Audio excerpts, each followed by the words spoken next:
Hindi umano kailangang masakripisyo ng pagbisita ni Pangulong Rodrigo Duterte sa China ang relasyon ng Pilipinas at ng Estados Unidos ayon kay Congressman Harry Roque.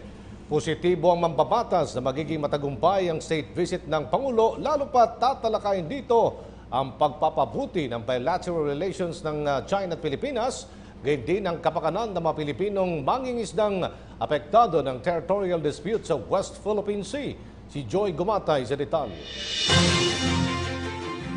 Kinumpirma ni Representative Harry Roque na hindi niya papalampasin ang isasagawang state visit ng Pilipinas sa China sa darating na 18 hanggang 21 ng Oktubre nang hindi na pag-uusapan ang isyu ng pinag-aagawang teritoryo.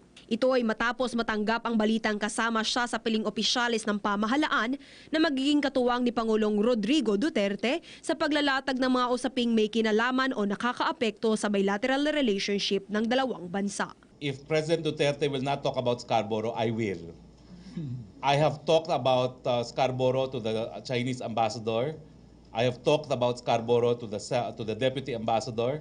And I have offered to bring both of them to Zambales to meet the Filipino fishermen to see how poor they are. Nauna nang binigyang diin ng presidente na ang pinakatututukan niya sa nalalapit na state visit ay ang mabigyang muli ng karapatan ang mga mangingisdang Pilipinong makapaghanap buhay sa Scarborough Shoal na naghihirap na sa kawalan ng mapagkakakitaan sa kasalukuyan. Kampante naman si Pangulong Rodrigo Duterte na magiging matagumpay ang isasagawang pulong kasama ang mga opisyalis ng China, gayon rin si Representative Roque dahil ang punot-dulo naman ng muntik ng maganap na armed conflict ang pag-uusapan at reresolbahin ng dalawang bansa.